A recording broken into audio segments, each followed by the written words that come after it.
Look how they're jumping him. Hands rated E for everybody. And some of y'all wanna say this isn't peak fiction?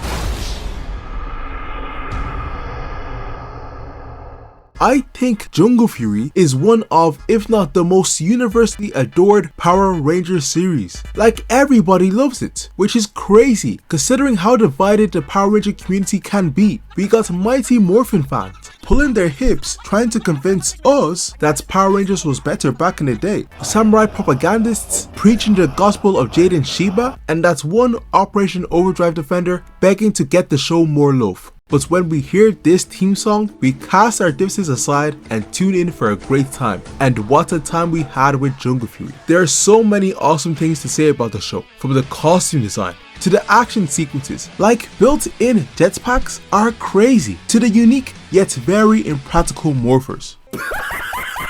But for me, the two standout strengths of this series are without question the character dynamics and the villainary progression, with that last point being something we have literally never seen before in Power Rangers. But first, a bit of lore. Jungle Fury follows 3 students of the Paichwa Academy: Casey, Lily, and Theo. The academy focuses on harnessing your unique animal spirit through Kung Fu, and was founded to guard the imprisoned evil spirit of Dai Shi. Dai Shi gets out, possesses a bully student named Jared, and the 3 Rangers are tasked with bringing down Dai Shi, his loyal servant Camille, and their army of animal-themed monsters. But before I forget, please don't you forget to like and subscribe to help keep these videos coming. For character dynamics, it brings me to my most controversial take in Power Rangers. Buckle up.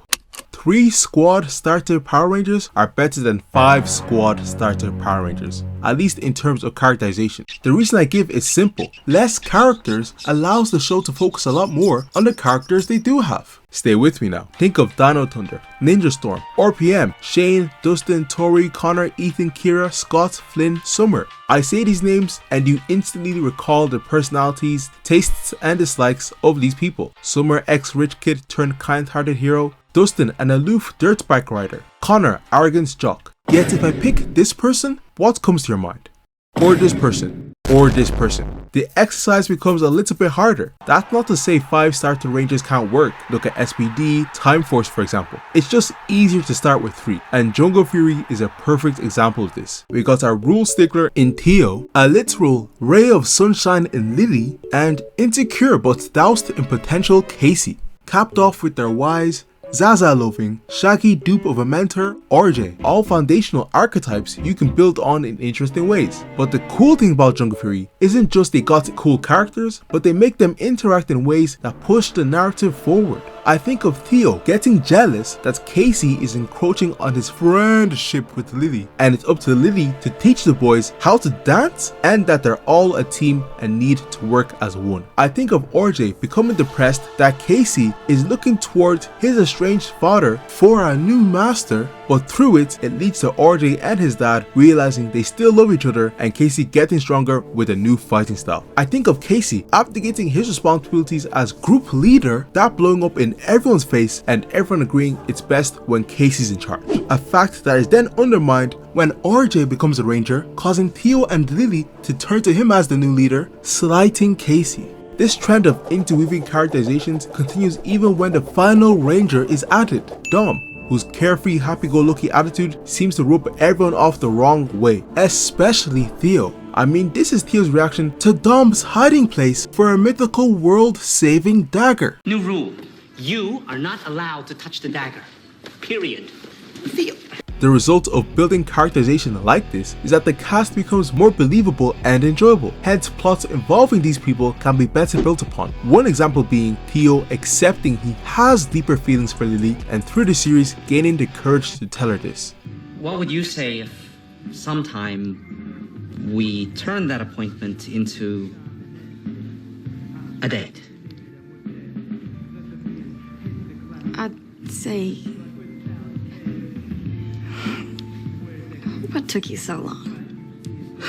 However, the principal example of how good character dynamics makes a story better is Casey. From interaction to interaction, we're shown his growth from a mild-mannered loser to a ranger and leader you can depend on, and how his ascent is mirrored in the villainary progression of Daishi. Which brings me to my second hottest take in Power Rangers. Daishi is the best villain in the franchise by far. Keep your Ransik, your Rita Repulsa, Astronomer, Venjix. This brother is on a completely different level. You want to talk about aura? Daishi has his own morph. And if he counted as a ranger, which you can definitely make a case for, that suit goes right up there with White Dino Thunder. But seriously, Daishi does something that you rarely see in Power Rangers. Heck, storytelling. Usually when you have an antagonist in a story, they're either all powerful and set up from the beginning, or all powerful and revealed kinda halfway through the story.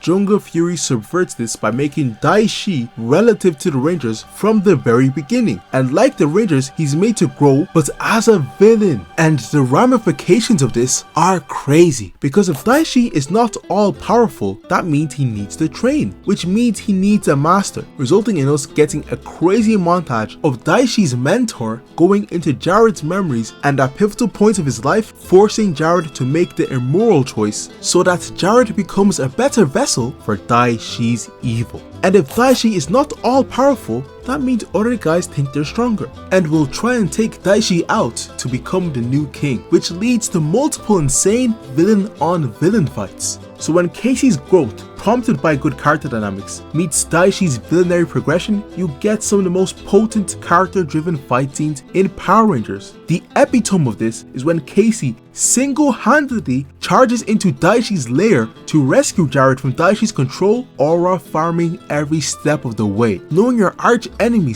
/ rival has been keeping up with you no matter how strong you get would push me over the edge. Yet Casey succeeds in freeing Jared, giving us the ultimate team up.